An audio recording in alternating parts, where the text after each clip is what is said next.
it's me, Chrissy, again, and this time I'm going to give you a little video about embroidery floss and how to use it. I'm part of a whole bunch of different Facebook embroidery groups, and we're seeing a lot of new beginners coming in because, you know, everybody's staying at home, and what better time to pick up a new hobby. So I want to give you some information about the different types of embroidery floss. Now, I'm dealing here with just the standard 6-strand cotton embroidery floss.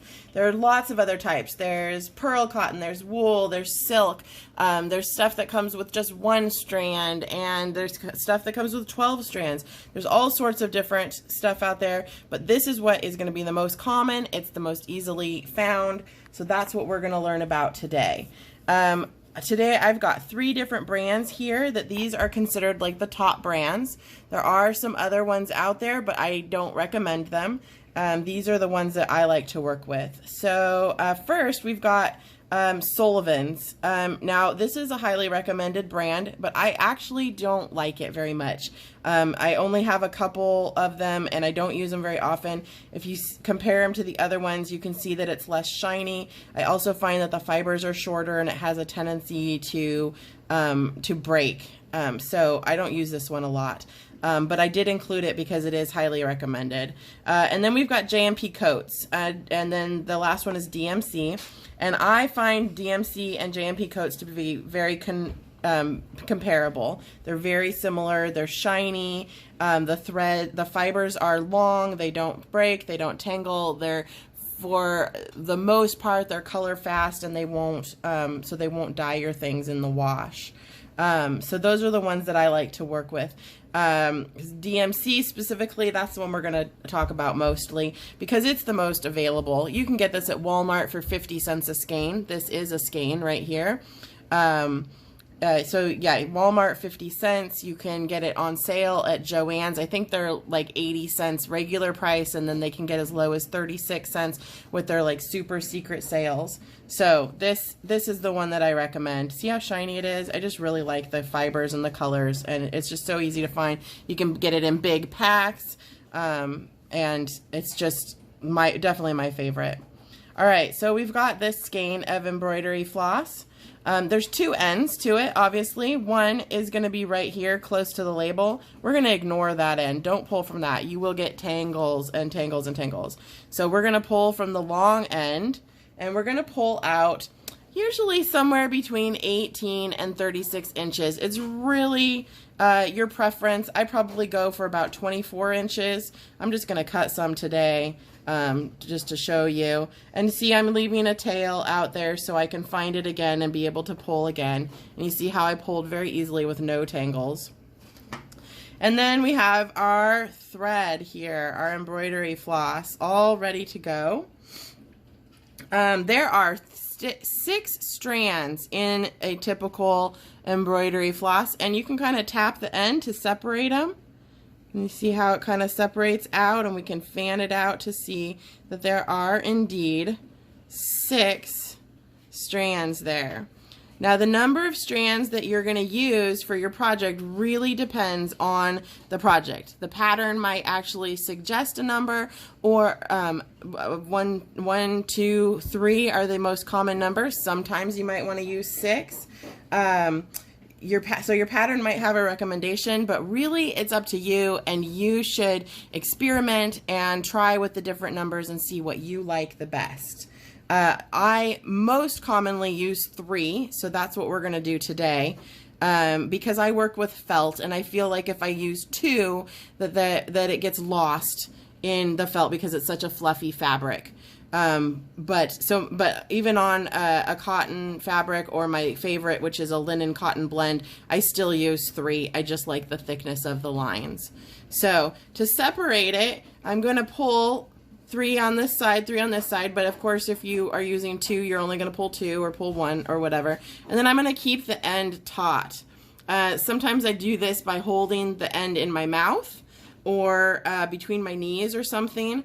You just kind of pull gently, and if it feels like it's, you know, curling up on itself, I'll just, you know, pull it tight and just keep pulling gently. And it might take a little bit of practice, but at some point you're going to get really good at this, and it's just going to, you know, come apart for you. I will admit that every now and then I will get tangles. And of course that stinks, but it's just part of the thing with dealing with string. All right. So the extra one I like to put on a bobbin. These are paper bobbins. You can just use a piece of plastic, a piece of cardboard cut from a box, whatever you want. You don't have to use these fancy bobbins. They have plastic bobbins you can buy. I do like it because it has this little slot for putting the end. I'm going to set that aside. And now I've got my 3 strands of embroidery floss right here. Okay? All right. Now we're going to thread the needle. Now I use a size 5 needle. This also DMC brand, size 5. I use it for almost everything. I think it's a really great size, plus they're all the same in there, so it's really easy to just pull out what I need. You might want a smaller needle if you're working with denim or like a thicker fabric like that, but I find that that works great. Okay, it has a nice big eye, and then it totally works with like a looser, like my linen cotton that I love, or with felt. All right, I do lick it to get the strands all, you know, kind of sticking together. And then I'm going to use my finger and my nail here to kind of flatten it out, and it gets everything to stick together. And then I'm just going to cut to even out everything. They're all kind of stuck together. I'm right-handed, so I'm going to switch hands here. And thread the needle. In my old age, this is getting harder, as you can see, but usually it works. Might need to just lick it again really quick. There we go. And now there are 2 ways to knot your thread here. So the first one that you can do, some people like to do this if you're, especially if you're beginning and you don't want to lose your needle, you can take the 2 ends and match them up like I have here, and you'll have a total of 6 threads. So obviously if you want only 2 threads, you would just do this with 1. Or if you want 4 threads, you would do it with 2. And you can tie a knot right here in the end. The other option, and this is usually what I see people doing, especially if you want an odd number of threads like the 3, but you're just going to pull it, and you leave a really long tail, so you're not going to lose your thread. And then on this end, one of the ends, just one, we're going to tie a knot, and then that's how when you go through your fabric, that's just going to be in the back of the fabric. And then when you get up to this part, when you're stitching, you're just going to keep pulling it and pulling it and pulling it until you have a very small tail, and eventually you'll pull the needle off and knot that thread in the back of your work as well. So those are my tips today for beginners with working with embroidery.